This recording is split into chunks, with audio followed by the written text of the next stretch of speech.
Halo guys, kembali di End Story. Kali ini aku mau ngebahas 7 kekurangan dari Honda Rebel. Sebagai pengguna harian ya, pakai Honda Rebel ini, banyak keluh kesah yang udah gue rasain hampir 1 tahun ini. Jadi, di sini gue akan ceritain dan simpulin kekurangan dari Honda Rebel yang mungkin lebih dari 7, tapi ini gue bahas 7 aja. Buat teman-teman yang mau meminang motor ini, bisa dilihat video gua untuk mereview sedikitnya untuk mendapatkan info dari Honda Rebel ini. Oke guys, ini mau dalam perjalanan untuk berangkat kerja ya. Jadi gue sempetin buat record dulu.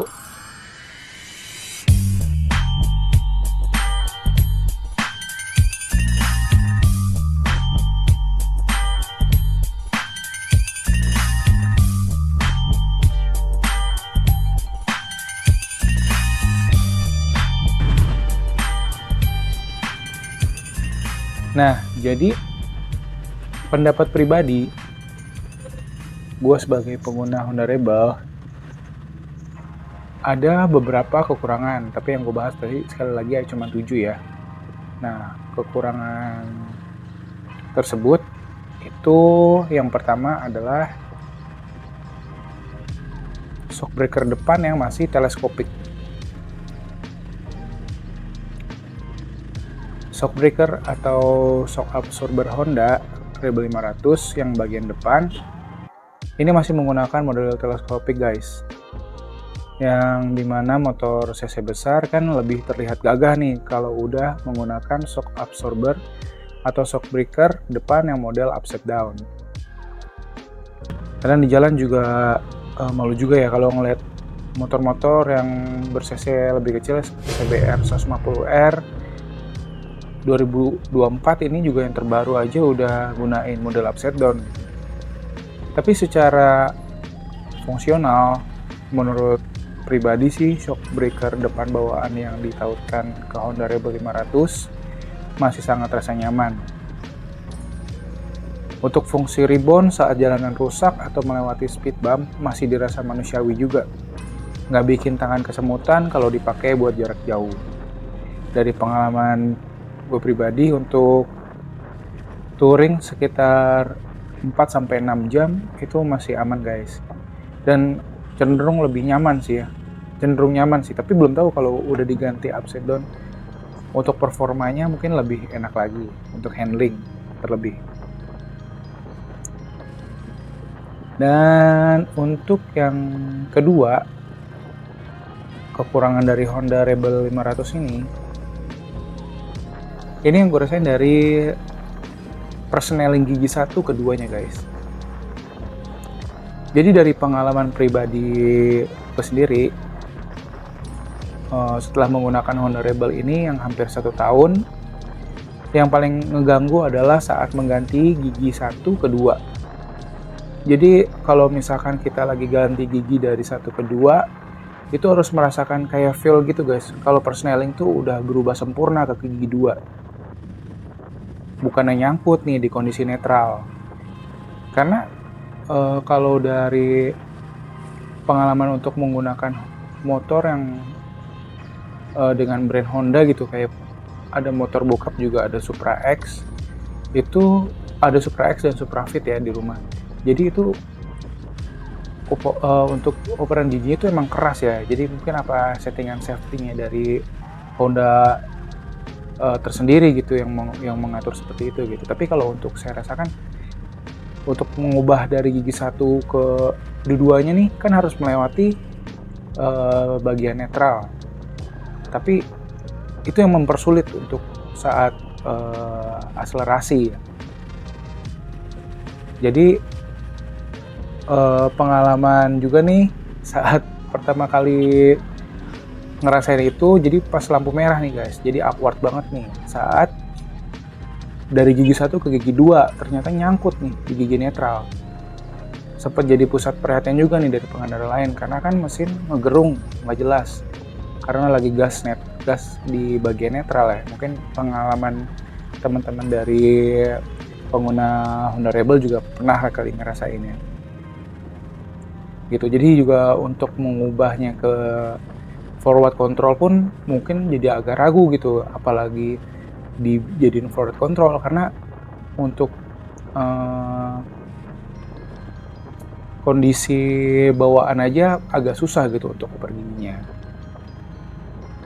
Oke, lanjut di kekurangan Honda Rebel 500 yang ketiga. Jok belakang bawaan kecil dan kurang nyaman. Jadi jok belakang bawaan motor Honda Rebel 500 ini kecil guys, gak nyaman ya kalau digunakan untuk berkendara dengan boncengers terlebih. Apalagi kalau digunakan di jarak jauh, pasti pantat tuh berasa panas ya, kayak balon kempes gitu. Apalagi pengalaman saat bonceng berdua sama istri nih, dengan jarak tempuh 60-100 km. Itu mungkin sekitar 3 jam ya, 3 jam sampai 4 jam. Itu akan lebih sering berhenti gitu. Kita sering berhenti karena buat istirahat karena permasalahan pegel di bagian pantat gitu. Karena emang kecil banget guys kalau yang bawaan itu. Tapi kalau secara tampilan, jok kecil ini akan membuat tampilan jadi lebih ramping dan clean.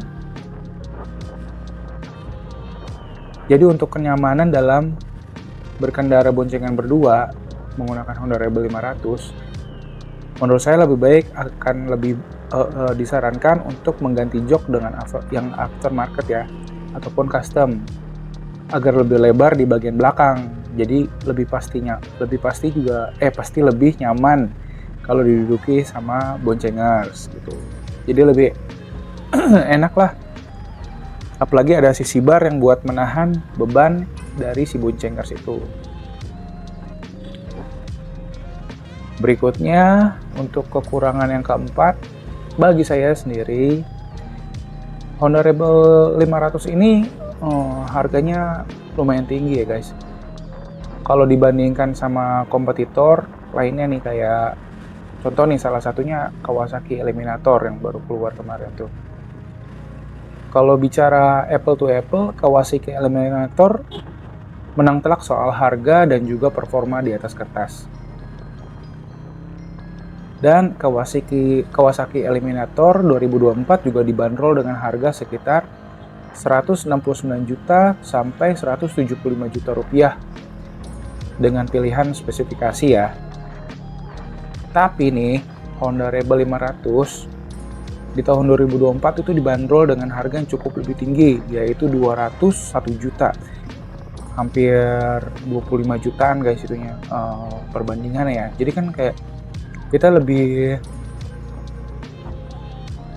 melihat juga kan dari tabungannya gitu, kita bisa cukup beli yang mana. Tapi kadang nggak berpengaruh juga sih, karena ngelihat dari banyak review dan komen-komen dari channel-channel yang ngebahas bentukan dari Eliminator itu kurang suka gitu, malah masih suka dengan bentuk dari si Honda Rebel ini gitu. Dan kalau dipikir lagi, emang brand Honda itu kadang cenderung harganya emang lebih mahal dari setiap segmen motor, kayak Matic, Bebek, dan lainnya guys.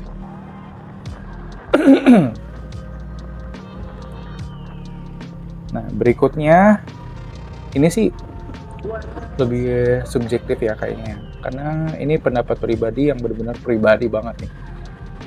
Kayaknya kalau untuk yang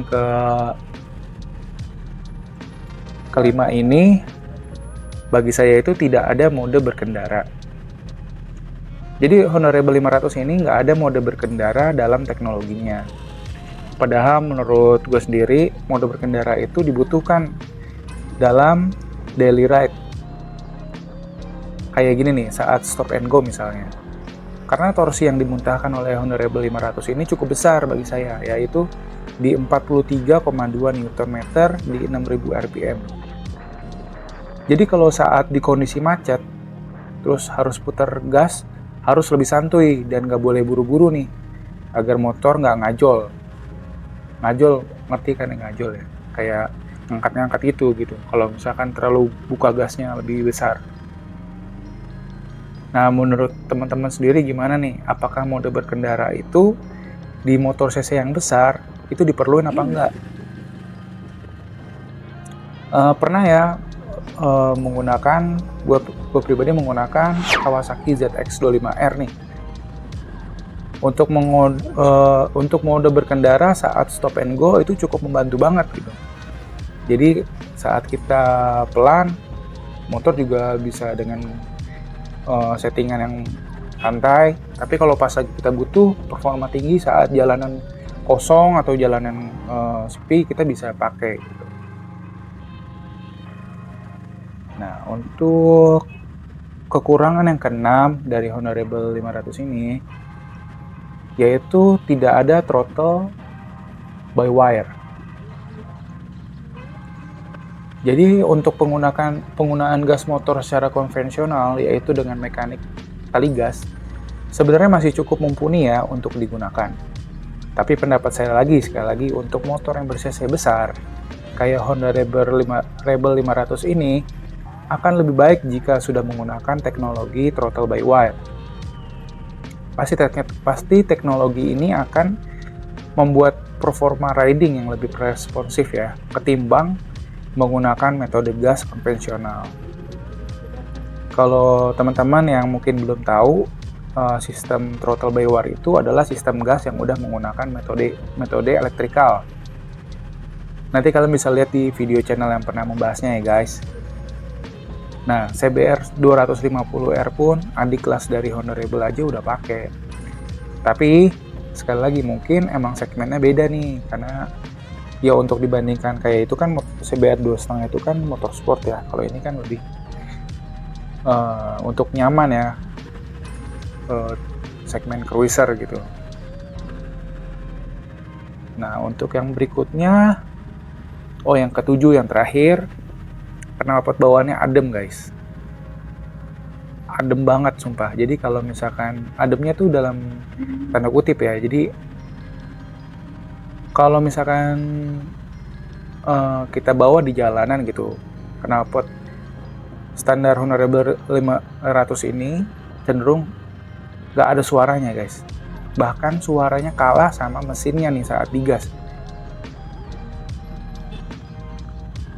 Jadi kalau kalian berniat untuk meminang motor Honda Rebel 500, kalian wajib nih untuk ganti knalpotnya dengan yang aftermarket juga. Karena biar suara motor lebih berkarisma dan terdengar lebih gagah. Jadi jangan kalah sama motor ember nih, kalau ketemu di jalan nanti diketawain guys.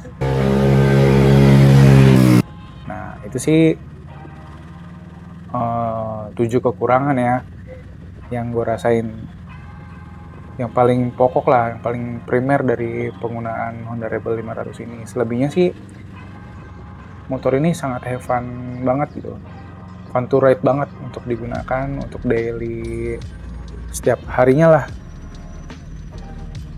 Mungkin nanti berikutnya gue akan ngebahas tentang kelebihan dari Honda Rebel 500. Jadi bisa ada pertimbangan tentang kekurangan dan kelebihan. Jadi kalian bisa terus tonton channel ini ya. Maksudnya di subscribe dan juga tonton video-video yang nanti akan gue upload. Biar sama-sama belajar. Mungkin juga kalian bisa bantu komen untuk penjelasan yang dari gue berikan. Mungkin ada yang salah atau yang direvisi sama kalian yang udah lebih paham dari motor. Oke, sekian video kali ini tentang 7 kekurangan dari Honda Rebel 500.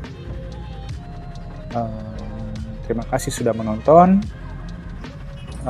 Semoga sehat selalu dan bye.